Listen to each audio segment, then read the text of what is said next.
wade in the water. God's gonna trouble the water.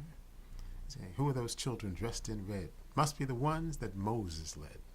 Of course, we know in history that Moses was a biblical character, but also Moses was the name that they used for Harriet Tubman. I was born into a community that was song infused. In my church, we sang all the time. We sang the songs of the spirituals. We sang those powerful songs that people really made up themselves when they found themselves in slavery here in America. And that's part of the history of African Americans in this country, using songs to talk about their sorrows and talk about their longing for freedom, but also using songs as very practical ways to extend themselves to find freedom. For me, music began actually in my house when I was growing up. I remember that my mother and my sister and I would gather around the piano, and maybe on a Friday night, instead of turning on the TV, we would sit around the piano and my sister would play. She was taking lessons.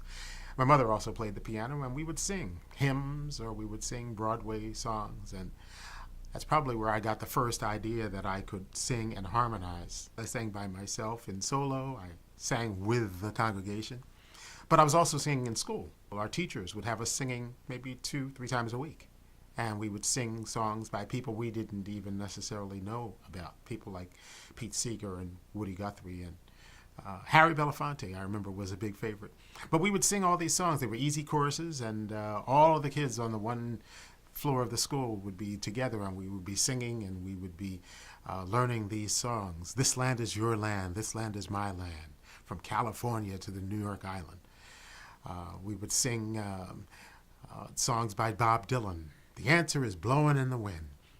So those songs were beginning to come into my consciousness, but I was also singing spirituals and gospel in church. So I had a very wide base of song appreciation. By the time I got to high school, now I also got introduced to a whole classical realm of songs by Bach and Mozart and Handel. And so I would say that my musical education in Philadelphia was very broad and very complete.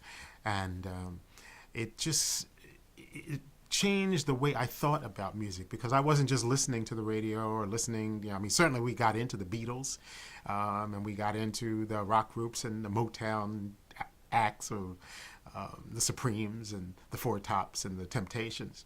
But I was hearing songs from all around the world. So I think that is also what informs me today. I love to hear music that connects. And music connects us in so many different ways.